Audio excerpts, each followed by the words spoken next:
මෙම පැහැදිලි කිරීම සිද්ධ කරන්නේ ඇමරිකාව ලෝකයේ විවිධ රටවල් වලින් භාණ්ඩ ආනයනය කිරීමේදී යොදාගනු ලබන තීරුබදු සම්බන්ධයෙන් දෙවනිදා ඊයේ එළි දක්වන ලද ඒගොල්ලන්ගේ ප්‍රතිපත්තිය සම්බන්ධයෙන් සමාජයේ ඇති වෙලා තියෙන කතා බහ විශේෂයෙන් ශ්‍රී ලංකාව සම්බන්ධයෙන් 44ක තීරුබදු ප්‍රමාණයක් පැනවීම පිළිබඳව මාධ්‍ය හරහා යන තොරතුරුත් ඒ පිළිබඳව විවේචනත් එමගින් ඇති වෙන බලපෑමත් අද තියෙන තත්ත්වයක් මොකක්ද කියලා ආණ්ඩුව විදියට පැහැදිලි කිරීමක් කරන්න.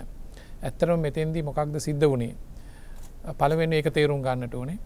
ඇමරිකාව අනෙක් රටවල් වගේම තමයි අපි ලෝකේ සෑම රටක්ම විදේශ වෙළඳාමේ යෙදෙනවා භාණ්ඩ සේවා. එහිදී ඒ රටවල් අතර සෑම රටකටම වෙළඳ පරතරයක් නිර්මාණය වෙනවා. යම් රටක් වැඩිපුර ආනයනය කළොත් අපනයනය කරනවට වඩා ඒ රට සමග වෙළඳ ශේෂය හිඟ තත්ත්වයක් තියෙනවා. උදාහරණයක් විදිහට ගත්තාම ලංකාවත් ඇමරිකාවත් අතර ලංකාවට වාසිදායක වෙළඳ ශේෂයක් තියෙන්නේ. අපි ඇමරිකාවට අපනයනය කරනවා ඩොලර් බිලියන 3ක වගේ ප්‍රමාණයක භාණ්ඩ. ඇමරිකාවෙන් ආනයනය කරනවා ඩොලර් මිලියන 300ක්. ඒතර අපිට තියෙනවා වාසිදායක වෙළඳ ශේෂයක්. එහෙනම් ඇමරිකාවට තියෙනවා අවාසිදායක වෙළඳ ශේෂයක්. ඇමරිකාවයි චීනයයි අතර ගත්තාම විශාල භාණ්ඩ ප්‍රමාණයක් චීනයෙන් ඇමරිකාව ආනයනය කරනවා. ඒ නිසා ඇමරිකාව සමගත් අවාසිදායක වෙළඳ ශේෂයක්. මේ විදිහට ඒ රටවල් සම්බන්ධයෙන් වාසිදායක අවාසිදායක තත්ත්වයන් තියෙනවා. ඉතින් ඒක ඇමරිකාවේ ප්‍රතිපත්තිය ඒගොල්ලන් සලකා බැලුවා මේ අවාසිදායක තත්ත්වයන් නිර්මාණය වෙන්න බාධා වෙලා තියෙන කාරණා මොනවද කියලා හොයලා ඇමරිකාවේ වෙළඳ ප්‍රතිපත්ති විශේෂයෙන්ම තීරුබදු ප්‍රතිපත්තිය ලෝකයට ප්‍රකාශ කරනවා කියන කාරණේදී. එතෙන්දී ඔවුන් මතු කරපු ප්‍රධාන කාරණයක් තමයි මේ වෙළඳාමට බලපාන අනිකුත් කාරණාවලට අමතරව විශේෂයෙන්ම තීරුබදු අතර තියෙන අසමතුලිත භාවය. එතකොට ඇමරිකාවේ ප්‍රතිපත්තිය උනේ ඔවුන්ගේ රටෙන් ආනයනය කරන භාණ්ඩවලට සාපේක්ෂව භාණ්ඩවලට අය කරනු ලබන තීරුබදු වලට සාපේක්ෂව ඇමරිකාව විසින් ඒ රටින් ආනයනය කරනු ලබන භාණ්ඩවලට පනවන තීරුබදු යම් සම මට්ටමක තියෙනට ඕනයි කියලා මේ රෙසිප්‍රෝකල් ටැරිෆ්. එතකොට ඒ අදහස තමයි අපි ඇමරිකාවෙන් යම් භාණ්ඩයක් ආනයනය කරනකොට විශාල තීරුබද්දක් පනවනවා නම් ඇමරිකාවත් ඒ හා සමාන හෝ යම් මට්ටමක බද්දක් පැනවිය යුතුයි කියන කාරණේ මේ වෙනස්කම සමනය කරගන්න. උදාහරණයකට ඇමරිකාවත් යුරෝපයත් අතර කාර් පොදු භාණ්ඩයක් ආනයන අපනයනය වෙනවා. යුරෝපයෙන් ඇමරිකාවට මෝටර රථ වාහන අපනයනය කරනකොට දැනට අය කරන්නේ 2.5% වගේ බද්දක්. යුරෝපයේදී ඒක 10% විතර බද්දක් අය කරනවා. එතකොට ඇමරිකාව යම් ප්‍රතිපත්තියකට යන්න කතා කරනවා කොහොමද ඒ වෙනස් කරගන්නේ කියලා. එතකොට මේ විදිහට මුළු ලෝකේ පුරාම තියෙන රටවල් පිළිබඳව ඔවුන් අධ්‍යයනයක් කරලා මේ බාධක ඉවත් කරගනිමින් තමුන්ගේ ඒ රට සමග තියෙන වෙළඳ ශේෂය යම් යහපත් ආකාරයකට ගෙනීම සඳහා ප්‍රතිපත්තියක ඇමරිකාවේ ප්‍රතිපත්තිය අනුව හදපු විශේෂ වාර්තාවක් තියෙනවා ඒ foreign trade barriers කියලා. විශේෂයෙන්ම ඇමරිකාවේ මේක තියෙන 2025 ජාතික වෙළඳාම ඇස්තමේන්තුව පිළිබඳ වාර්තාවක් හදලා තියෙනවා. ඒ ප්‍රකාශයට පත් කරලා තියෙනවා ඇමරිකා එක්සත් ජනපදයේ ට්‍රේඩ් රිලේෂන් රෙප්‍රසන්ටේටිව් කාර්යාලය මගින් මේ පෙබ්‍රවාරි මාසේ ඒ පදනම් කරගෙන තමයි ඔවුන්ගේ මේ තීරුබදු පිළිබඳ ප්‍රතිපත්තිය එළි දැක්වේ. එතෙන්දී මේ ඉදිරිපත් කරලා තියෙන වාර්තාව ලංකාව ඉලක්ක කරගෙන ලංකාවට විතරක් පනවපු එකක් නෙමෙයි.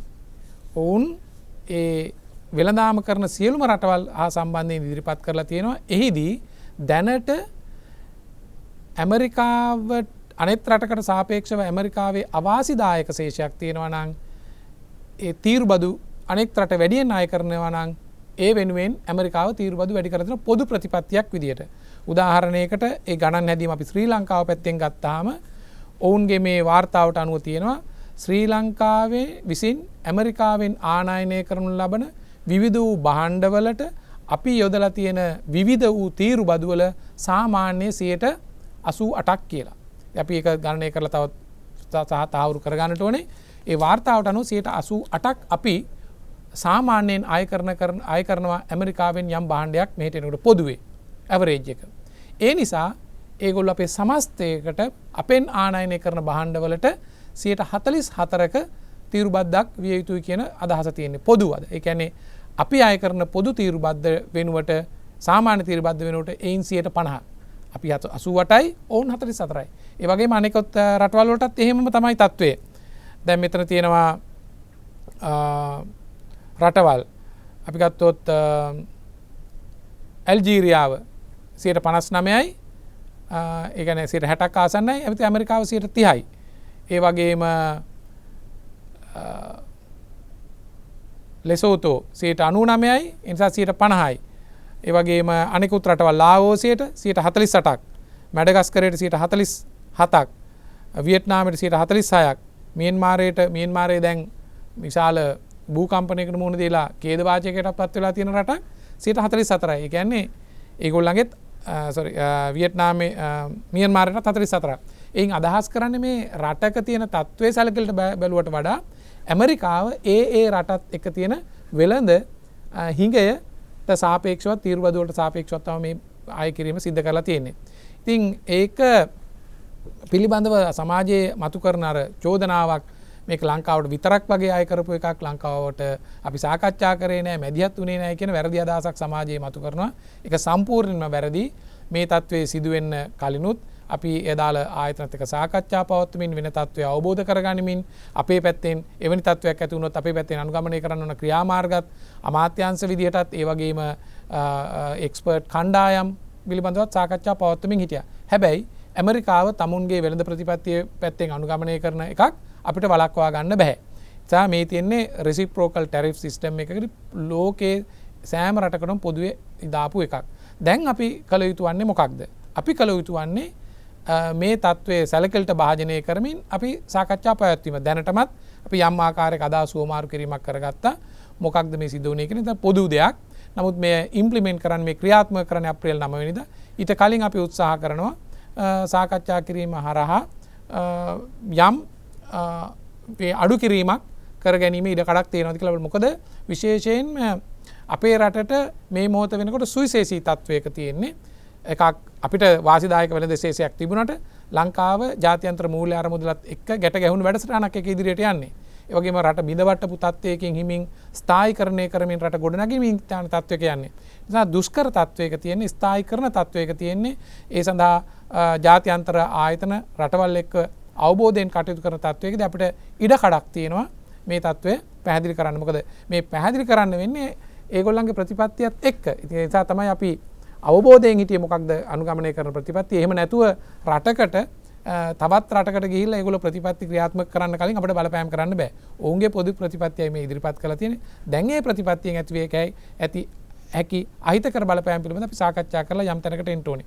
විශේෂයෙන් විය හැකි අහිතකර බලපෑම් තමයි අපනයන ශේත්‍රයේ අපේ ඇඟලුම් ශේත්‍රයේ වගේ ආහාර වගේ අපද්‍රව්‍ය ආහාර වැනි විශේෂ අපනයන ද්‍රව්‍ය සම්බන්ධයෙන් බලපෑමක් වෙන්න පුළුවන් ඔවුන්ගේ අපනයන වලට. මොකක්ද වෙන බලපෑම? මේ තීරු බදු වැඩි කිරීම නිසා අපේ අපනයනවල මිල ගණන් ඉහළ යනවා. ඒ නිසා තරඟකාරීත්වය ඇමරිකානු වෙළඳපොලේ අඩු වෙන්න පුළුවන්. ඒ නිසා ඉල්ලුම අඩු වෙලා අපේ අපනයන ආදායම අඩු වෙන්න පුළුවන්. ඒ ව්‍යාපාරිකයන්ට අපනයන කරවන්ට ලාභය අඩු වෙන්න පුළුවන්. ඒක තමයි කාරණේ. ඉතින් මේ සඳහා අපි සාකච්ඡා පවත්වමින් යනවා, ඉදිරියට සාකච්ඡා කරනවා. ඒත් එක්කම තවත් තියෙන විකල්ප අවස්ථා මොනවද? දැන් මේක ඇමරිකාවේ තීරු බදු ප්‍රතිපත්තිය නම් ඕන ලෝකෙට මේකම ප්‍රතිපත්තිය නම් අනුගමනය කරන්නේ. ඒක වෙනස් කරගන්න අපිට අවස්ථාවක් නැත්නම් තවත් විකල්ප ගණනාවක් තියෙනවා. ඒ තමයි අපි උදාහරණයක් විදිහට ගත්තාම GSP+ කියන preferential tariff system එක යටතේ අපිට විශේෂ වාසියක් සාකච්ඡා කරගන්න පුළුවන්. ඒක සහතික කරගන්න අපි අදාළ ක්‍රියාමාර්ග ගන්න, ඒ සඳහා අනුගමනය කළ යුතු ක්‍රියාමාර්ග වලට මැදිහත් වීමේ ඉඩ කඩක් තියෙනවා. ඒ වගේම අපි කවුරුත් දන්නවා මේ අපි අනුගමනය කරන තීරු බදු ව්‍යුවේ සංකීර්ණතා ගණනාවක් තියෙනවා. ඒක යම් ආකාරයකට සරල කරලා ඉදිරියේදී සාකච්ඡා කරගන්න පුළුවන් වෙනවා. ඉතින් ඇත්තටම අපි ප්‍රවේශට වන්නේ වඩාත් රාජතාන්ත්‍රික මට්ටමින් ඇමරිකාවත් සමග සාකච්ඡා කරලා වඩාත් හොඳ වෙළඳාම ට්‍රේඩ් ඇන්ඩ් ඉන්වෙස්ට්මන්ට් ප්‍රතිපත්තියකට, වෙළඳාම සහ ආයෝජන පිළිබඳ ප්‍රතිපත්තියකට ප්‍රවිෂ්ඨ වීම, දිගුකාලීන සම්බන්ධතාවයන් ගොඩනගා ගනිමින් අපි රටවල් දෙකටම වාසිදායක වෙන මට්ටමේ ක්‍රියාමාර්ග වලට ඉදිරියට යාම තමයි අපි බලාපොරොත්තු වෙන්නේ.